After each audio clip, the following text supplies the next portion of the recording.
Jesu Kristu uyinkosi. uJesu Kristu uyinkosi. uJesu Kristu uyinkosi. Bazalwane, ngiyacela sikhuleke. Baba wethu ongcwele, Baba wethu othembekile, Nkosi yamakhosi, siyabonga Baba wethu ongcwele ngegama lenkosi yethu uJesu Kristu waseNazaretha ophilayo. Siyabonga Nkosi lolu suku. Siyabonga Nkosi ithuba lokushera izwi lakho. Siyabonga Baba wethu ongcwele ngomunye nomunye okhona kule nkundla. Sikunikeza udumo lwakho lokufanele. Akekho omunye unamandla nowembethe inkazimulo ngaphandle kwakho. Siyabonga Baba wethu ongcwele ukuthi wena wedwa uNkulunkulu ophilayo futhi awuyigodlanga yakho indodana ukuba ngayo sibe nokubuyisana nawe, sibuyele endaweni sizuze ukuphila okuphakade, sifumane nendlela yokuphila okuyiyonayona. Siyabonga Nkosi yamakhosi, siyacela ngegama lenkosi yethu uJesu Kristu ophilayo ukuba-ke Nkosi sazofunda izwi lakho, sivule ingqondo, vule iy'ndlebe zethu zikamoya, uvule iy'nhliziyo zethu size siqonde futhi samukele, sizuze ukuhlakanipha. Siyacela Nkosi ngokukholwa nangokwethemba ukuthi ususenzele nangokubonga. uJesu Kristu uyinkosi. Amen. Uxolo bazalwane, ngiyanibingelela-ke futhi ngithi uJesu Kristu uyinkosi. uJesu Kristu uyinkosi. Ngenza-ke le nkonzo ebusuku kakhulu ngenxa yokuthi kusasa-ke ngokuvuma kwenkosi sinohambo. So ngiyaxolisa kulaba abangalele kanye nami, kodwa ngiyazi ukuthi iyoze ingene ekuseni. Ngiyambonga, ngiyakholwa, ngiyambonga nangalokho uNkulunkulu. Namhlanje-ke inkonzo yethu ingokuhlakanipha. Ukuhlakanipha esiphiwa uJehova. Ukuhlakanipha esiphiwa uJehova nokuqonda. Engazuthi ngingazizwa kwasanami. Bazalwane, sizofunda incwadi kaHoseya. uHoseya chapter 14, verse 9. Sifunde-ke bazalwane. Angazi ngilahlekelwe ngama-earpods ami, so mhlampe ngizongazwakali kahle. Kodwa-ke ake ngiyibambe la iphone. uHoseya chapter 14, verse 9. uJesu Kristu uyinkosi. Kufunde kanjena-ke bazalwane. Kubani ohlakaniphile aqonde lezi zinto? Kubani onomqondo azazi na? Ngokuba izindlela zikaJehova zilungile, abalungileyo bayakuhamba ngazo, kepha abaphambukayo bayakukhubeka ngazo. uJesu Kristu uyinkosi. Uma sibheka-ke bazalwane leli vesi, ekuqaleni kukhulunywa ngokuhlakanipha nokuqonda. Ukuhlakanipha-ke bazalwane akusikho ukwazi izinto. Akusikho ukuthi ufundisekile izinto ey'thize. Akusikho ukuthi ube ne-experience ngezinto ezithize. Kodwa ukuhlakanipha kuvela kuNkulunkulu. uNkulunkulu ophe umuntu ukuhlakanipha. Uma kukhulunywa ngokuhlakanipha la ezwini lenkosi, sikhuluma ngokwesaba uNkulunkulu. Lithi-ke izwi laphayana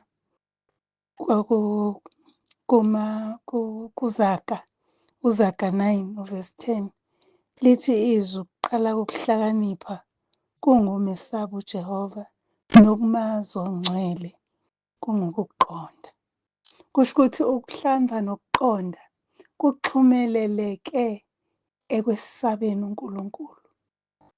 Bese lithi-ke laphayana kuPeter, sorry kuJakobe, kuJakobe 1 verse 5 wakhona athi, uma-ke kukhona kini oswele ukuhlakanipha, makakucele kuNkulunkulu, obapha bonke ngobuhle, engajakati, khona uyakuphiwa. Kusho ukuthi ukuhlakanipha kuwukwesaba uNkulunkulu, kodwa futhi siyakucela. Singeke sifane sibe nokuhlakanipha ngokwethu. Kumele sikucele kumnikazi wakho. Uyena ohlakaniphile, uNkulunkulu uyena ohlakaniphile. Akekho ongahlakaniphile owayengadala izulu nomhlaba.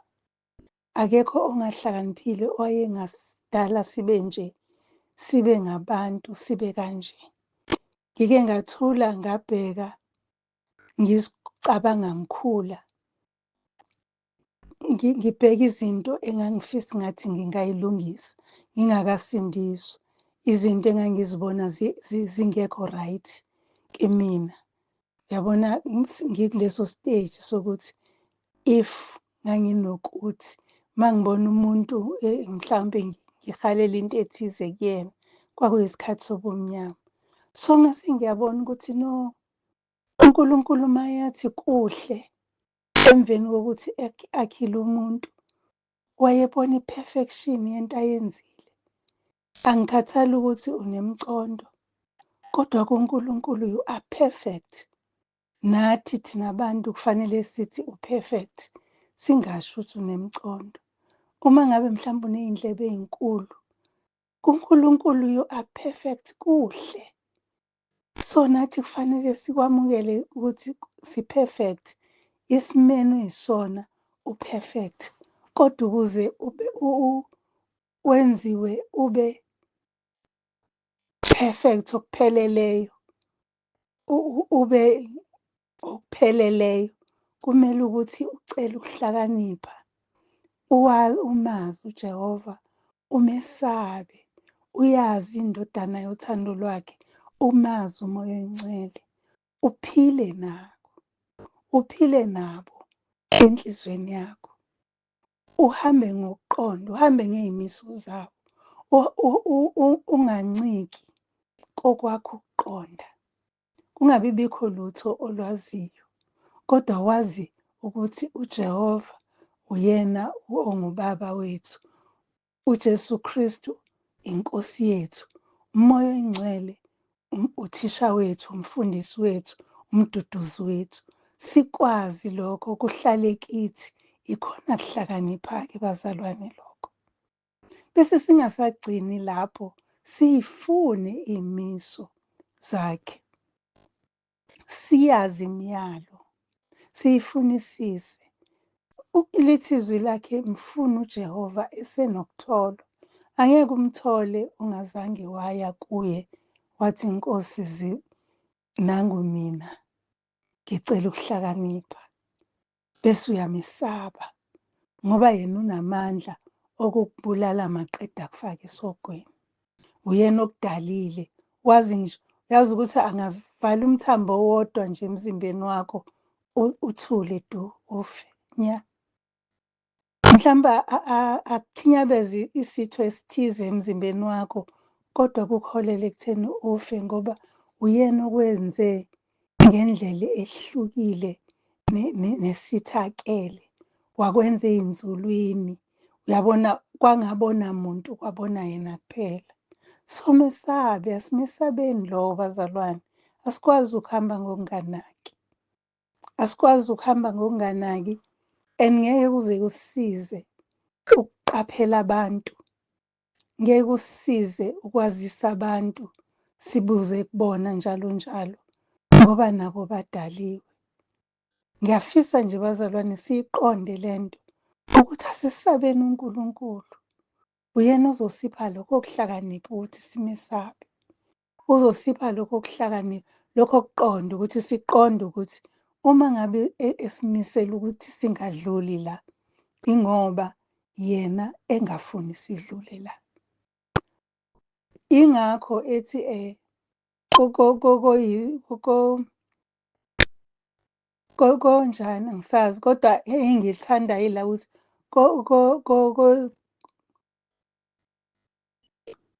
sengiyakhohlwa. Kodwa oyisigwegwe uyamhambisa ey'ndleleni zakhe eziyinsongensongo. Kodwa uma ngabe uqondile kuyena, uhola ngokulunga. Bese lithi-ke izwi lakhe laphayana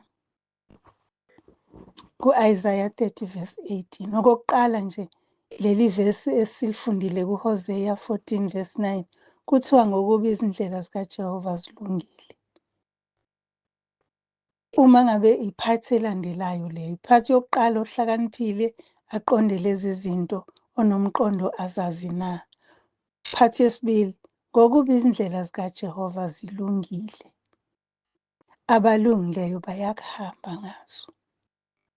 Bazalwane, ayikho into edalwe uJehova engenabo ukuba straight, eyinsongensongo, twisted.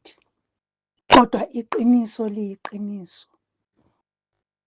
Konke akwenzayo kuyiqiniso, kulungile. Bese sifika thina sihluke, sifuna ukuphuma kuleli qiniso, sidale lokwethu okusemaceleni okuphumayo eqinisweni, bese siyajeziswa. uNkulunkulu uyahlulela bazalwane. Sikufundile kakhulu ey'nkonzweni nezaphakathi nesonto nezangama-weekend ukuthi uNkulunkulu uhlulela ngezinto ey'ntathu. Sekuphindaphindwe kaningi. Kodwa ngiyathanda nje ukuthi ngigcizelele ukuthi inhloso kaNkulunkulu yokusijezisa kusuke kungesikho ukusibulala nokusiqeda, kodwa kusuke kuwukuthi asibuyele kuye, sibuyisane naye.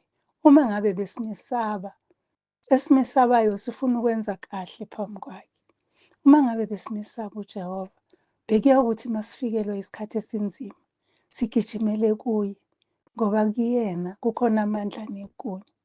Lisho njalo izwi lakhe, kuyena kukhona amandla negunya. Asikwazi ukuthi singabalekela kwenye indawo. Kuyikho-ke kumangalise bazalwane ukuthi ufike ugule umzimba lo odalwe uNkulunkulu, bese thina siya kubantu ukuthi bakhorekthe lokho kugula. Angisho-ke mina kodokotela, kodwa ngisho kubantu laba ngicela ukushiya kanjalo, siyobhula, siye ezangomeni, senze lento athi uNkulunkulu iyisinengiso. Siyobhula, siye ezangomeni. Sibhula kumuntu owayesidale nini bazalwane? Uzoze asitshele ukuthi konakelephi nje wayesidale nini? Uzoze aveze ukuthi uhlukunyezwa ubani nobani, wadala abangaki?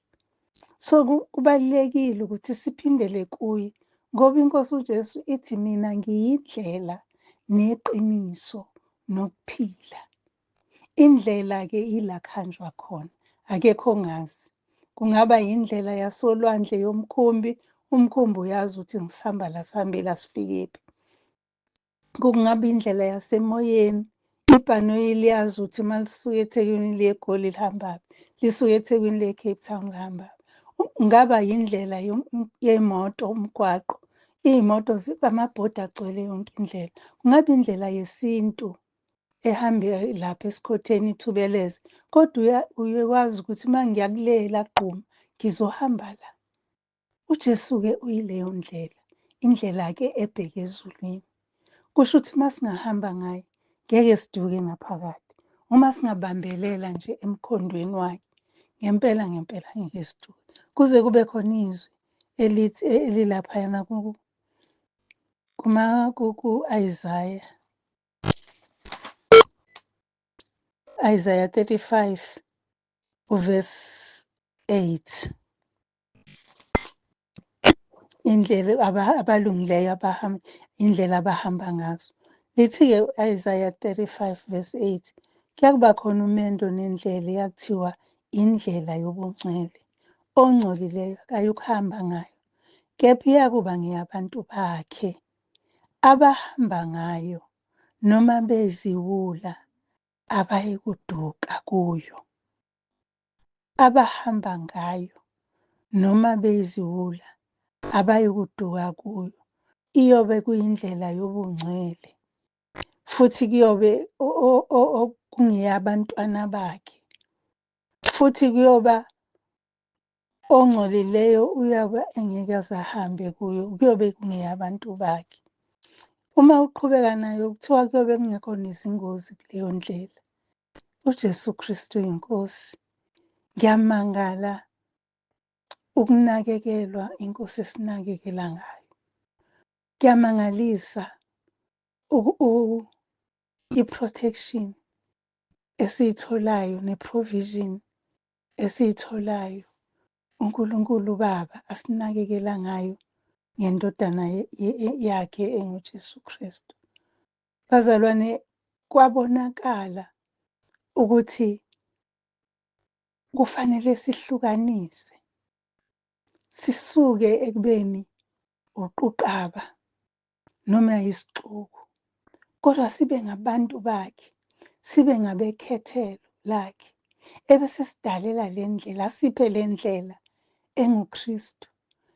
Noma ngabe kukhona izwi lithi izwi lokusindiswa lingubuwula kwababhubhayo. Kusho ukuthi kudinga ukuthi thina kwabahlakaniphile, lingubhubha kwabahlakaniphile. Yebo, ngicabanga ukuthi lisho kanjalo. Kusho ukuthi thina noma ngabe siziwula ngeke size siduke, noma ngabe asihlakaniphanga-ke ngokomuntu noma ngokomhlaba, kodwa kule ndlela ngoba ingeyobungcwele ngeke siduke. Athi-ke uMhlabeleli iculo lapha ecilongweni lithi noma ungasiholela ehlane elibi, kodwa uyosiphumisela ngaphesheya. Yilolo hlobo lwendlela esiyikhethile bazalwane ukuthi sihambe ngayo. Kungaba nomsindo endleleni, ikhona imisindo kwamanje. Kungaba nokubukeleka phansi endleleni, kungaba nokuthukwa endleleni, kungaba nokudelelwa endleleni. Kodwa okusalayo siyophumela ngaphesheya uma nje sizodoma iy'ngqondo zethu zibe ngokuwuphula. Bathi sebesho isayensi isisho, ama-scientist esesho, kodwa thina sithi uJesu Kristu inkosi, sime lapho. Khona omunye umprofethi kade ekhuluma ngokuthi kuza isifo esibi kune-COVID. Kusenjalo ngibone lowo muntu, ngicabanga ukuthi ku-TikTok la ey'ndabeni kuveza ukuthi i-vaccine, kuzofika i-vaccine engakanani izojova thina e-South Africa. Kudlule lapho athi umongameli usesifaka ku-digital world. Kusho ukuthi bazalwane, angidingi ukuyichaza le ngoba nami i-complicated ngoba ngiyisiwula. Ngisho into enjena-ke uma ngithi abayiziwula angeke baduke ezwini kaNkulunkulu, ngeke baduke endleleni kaNkulunkulu ngoba ngeke kube khona okukhulu okuzosinda ingqondo yabo. Sibonile ngesikhathi se-COVID, kuye kwaba ne-chaos, kwadidizelwa. Wonke umuntu wadidizela, nowayethi akafuna ukugoma wayithola esegoma, nowayethi mhlawumpe ngeke ifike i-COVID. Sonke sasithi sizibiyele ngamahubo 91, kodwa i-COVID yafika ngoba kwakufanele kugcwaliseke imibhalo. Imibhalo iyasho ukuthi kuyoba khona izifo ezingaziwa ezingalapheki. Zafika-ke, yafika i-COVID. Mina ngingomunye yabaphatha, yangiphatha i-COVID, kodwa ngomusa kaNkulunkulu angizange ngiye nasesibhedlela, angizange ngigome, angizange ngizidle zonke lezi zinto ezayifakwa, kodwa ngaphila ngomusa kaNkulunkulu ngoba ukuphila komuntu kusesandleni seNkosi. Nanamhlanje-ke uthe-ke lo mprofethi uma ekhuluma wathi asiyukusindiswa yilutho ngaphandle kwegama leNkosi yethu Jesu Kristu. Wathi akukho, uthi kulowo mbono wakhe kuthiwe akukho okungasindisa. Bese lithi leli vesi, indlela ekuyokuthiwa indlela yobungcwele, kepha iyakuba ngeyabantu bakhe. Nanso-ke bazalwane, indlela yabantu bakhe. Indlela abantu abayokwazi ukuthi sinqoba ngegama leNkosi yethu Jesu Kristu. Sihlanzwa ngegazi leNkosi yethu Jesu Kristu. Sithola umusa nesihe kuNkulunkulu Baba. Siqondiswa uMoya oNgcwele asiduduze, asigcwalise uMoya oNgcwele. Indlela eyakuba ngeyabantu bakhe. Ithi-ke kodwa abahamba ngayo ngeke baduke uma singabantu bakhe. Kodwa abanye-ke abayukuhamba ngayo. Ongcolileyo akayukuhamba ngayo. uNkulunkulu Baba kusenzela umusa thina ukuthi uyasihola. Asihole ngasezindleleni zokulunga. Lisho njalo ihubo likaDavide. Abuyise ngisho umphefumulo wethu. Angavumi nokuthi unyawo lwethu lushelele. Asilondoloze engaze langalali.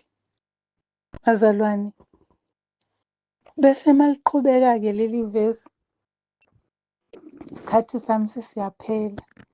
Lithi abaphambukayo bayakukhubeka. Ivesi esilifundile. Kepha abaphambukayo bayakukhubeka ngazo.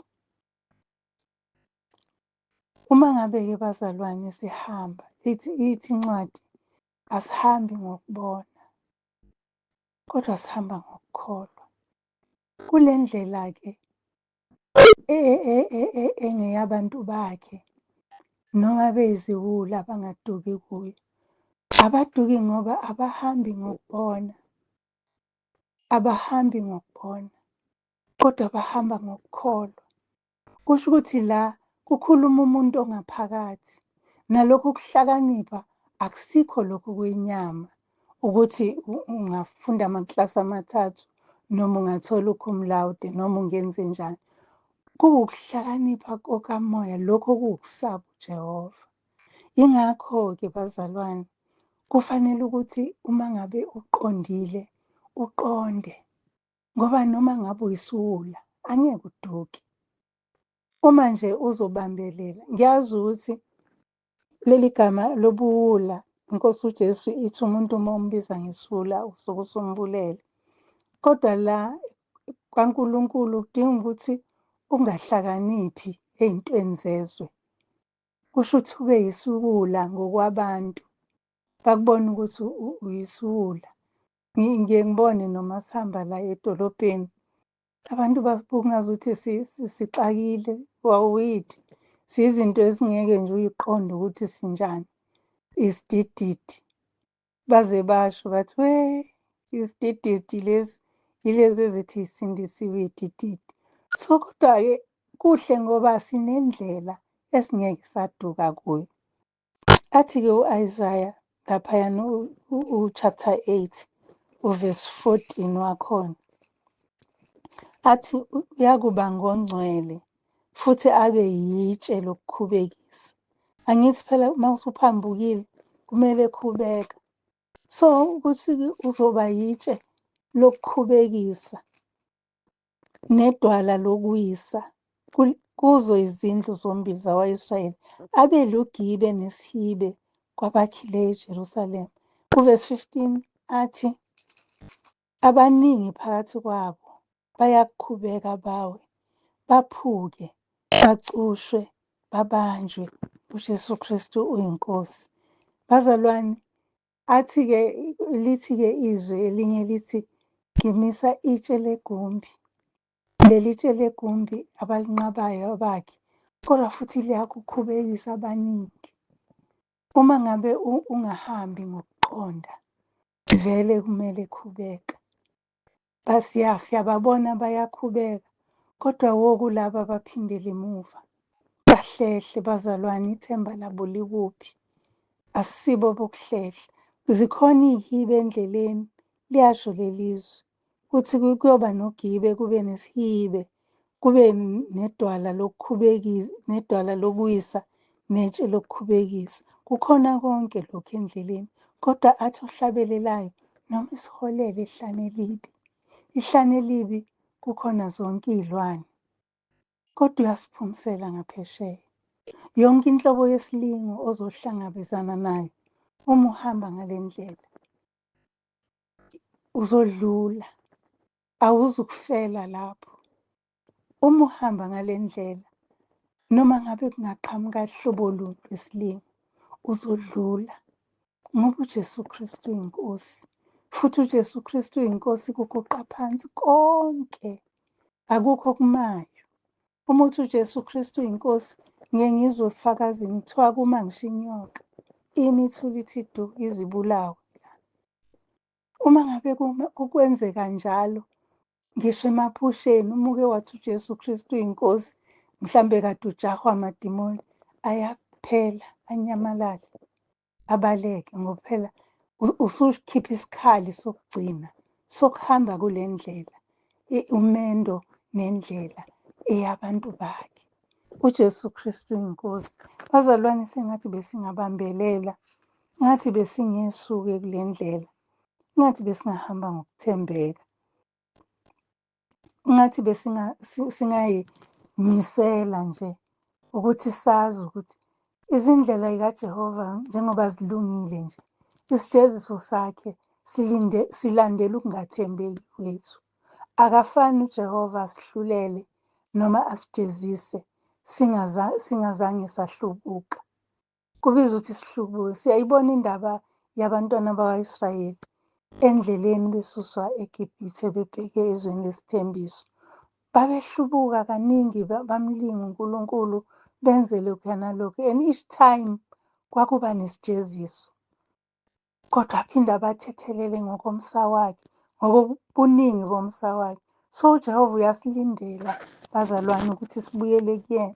Sho njalo laphayana encwadini ka-Isaya uchapter 30 uverse 18, uthi ngalokho uJehova uyakulindela ukuba abe nomusa kini. Nangalokhu uyakuphakama ukuba aze abe nesihe kini.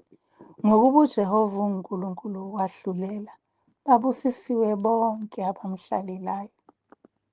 Athi amaHubo 89 uverse 14, athi ukulunga nokwahlulela kuyisisekelo sesihlalo sakho sobukhosi. Umusa neqiniso kuyakuhamba phambi kwakho, phambi kobuso bakho, phambi kobuso bakho. Ukulunga nokwahlulela kuyisisekelo sesihlalo sakhe sobukhosi. uJehova ukuhlulela kwakhe, uhlulela ngoba efuna ukuba nomusa kithi. Uhlulela ngoba efuna ukusihlenga. Asihlulele ngoba efuna ukusisindisa. Asihlulelwa ukuze sicindezeleke sife, kodwa ukuze siphile impilo entsha. Uma ngabe kade ngona, mhlawumbe kade ngihleba, uma sengihlangene nokujeziseka noma nokuhluleleka, ngiba isidalwa esisha esingasahlebi. Kuya ngani, bazalwane, ukuthi sizame ukukubamba kokubili? Asikwazi, la esihlengwe khona siyaphuma gelekeqe sime lapha, singabe sisabheka emuva. Iy'hibe esidluliswe kuzona asingazicingi, bazalwane, siphindele kuzona. Ngisho nokukhubeka lokhu esisuke sikhubeke kuyo, ake siye edwaleni ukuthi siphile. Ake siye edwaleni sibambelele siphile. Ziningi izinto ey'fikayo endleleni, kodwa zonke ziyanqotshwa ngegama leNkosi yethu uJesu Kristu ophilayo. Muhle-ke ngoba uyaphana ukuthula. Kuthi kunesiphithiphithi, kunomsindo enhliziyweni nasengqondweni, ifike iNkosi yokuthula, ikuphe ukuthula. Phela nje uma uzokucela ukuhlakanipha. Uma ucela ukuhlakanipha, siyakhumbula ukuthi iNkosi uSolomoni wathi uJehova mayethi cela noma yini, yathi ngiphe ukuhlakanipha ukwazi ukuhlulela lesi sizwe. Inkosi yathi ngoba uceleke ukuhlakanipha, yamupha okuningi, yamupha ingcebo, yamupha udumo, yamupha okuningi amagugu ngaleso sikhathi. Ubengasiyeka kanjani thina uNkulunkulu Baba? Akakwazi ukusiyeka. Okwethu ukuletha iy'nhliziyo zethu kuye, sicela ukuhlakanipha ukuze singoni kuye. Yabona uma ngabe lithi ukuqala kokuhlakanipha ukwesaba uJehova, awumsabi like ukuthi u-scared. Asikho scared, asithukile, kodwa sisaba ukona kuye, sisaba ukuphikisana nentando yakhe, sisaba ukungenzi imiyalo yakhe.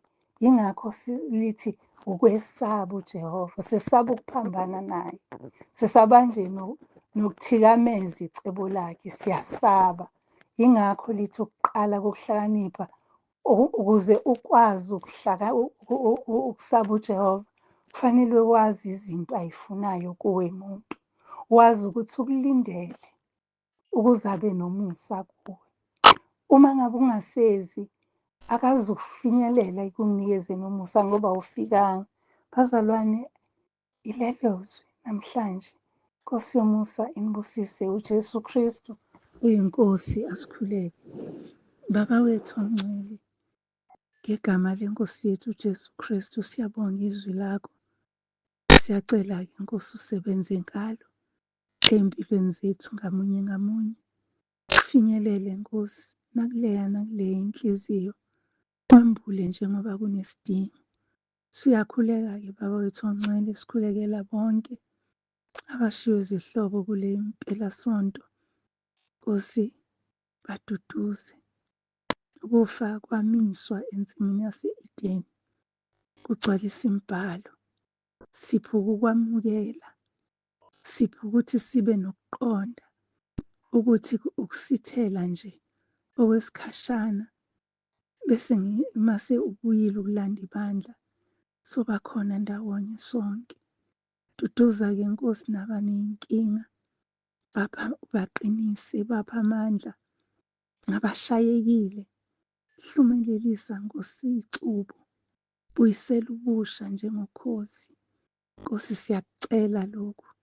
Nalabo-ke Nkosi abahlukumezekile emphakathini, Nkosi balindelwe imiqhele yabo nasemndenini, bapha ukuqina, bambe isandla sabo bahole. Nkosi ungavumi nokuthi unyawo lwabo lushelele. Nkosi ubalondoloze emini nasebusuku, bangashaywa ngisho nayilanga ngisho nenyanga ebusuku. Baba wethu ongcwele, senzele lokhu, siyakucela ngoba uthe konke sicela sikholwa uyasenzela. Wathi futhi uma sigcina amazwi akho, namazwi akho ehlala, uma sihlala kuwe namazwi akho ehlala kithi, socela esikuthandayo sikwenzelwe. Ilokho-ke Nkosi esikucelayo, ukuba usiphe ukuthula emphefumulweni yethu ngabanye ngabanye. Uma Nkosi kunokuthula, asibi nalo novalo, asibi nayo ne-chaos, asibi nakho Nkosi lokhu sizwa imisindo eminye. Uma sinokuthula kuwe, siyaneliswa. uJesu Kristu uyinkosi. Amen. Ngiyabonga bazalwane, ngiyaxolisa sengiyeqe isikhathi senu, kodwa-ke uJesu Kristu uyinkosi. Amen.